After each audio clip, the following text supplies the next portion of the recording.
If you ask people about Paul Hornung, one thing is clear. The city of Louisville loved him.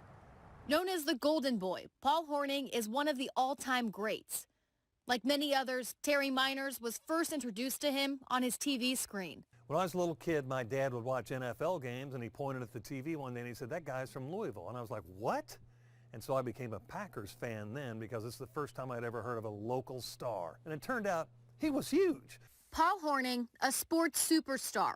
Raised in the Portland neighborhood, he was a three-sport star in high school. He played football for Notre Dame, where he won the Heisman in 1956, and he was the #1 pick by the Green Bay Packers in the 1957 NFL Draft. It was cool. He was, had the golden locks and was funny and did everything perfectly on the football field. Miners says he was not only a great athlete, he was hilarious too. He could always make people laugh and make them comfortable. And it didn't matter if he was talking to some world-famous athlete or the nuns in the West End who work at the Catholic charities. Giving back to his roots and to the next generation of football stars. Paul loved all the versatile superstars that are in the game because he saw a little bit of himself in that. That's why they started the Paul Hornung Award. With all that success, he always remembered home. Louisville did it for Paul Hornung, and I'll never forget that.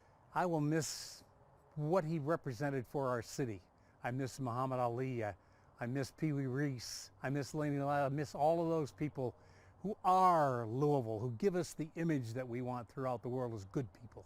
Bob Dominy and his fiancée Melanie went up to Notre Dame to watch U of L take on the Fighting Irish in 2014. And it's no surprise who they saw there. And there was Paul Hornung, bigger than life. He's big, big in Notre Dame history. And yet he took the time to come over and say, "Hey, Bob, how you doing?" Put his arm around my shoulder and we had a nice little chat.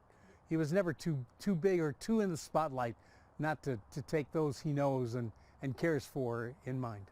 Paul Hornung may be gone, but he'll never be forgotten. In Louisville, Taylor Durden, Wave 3.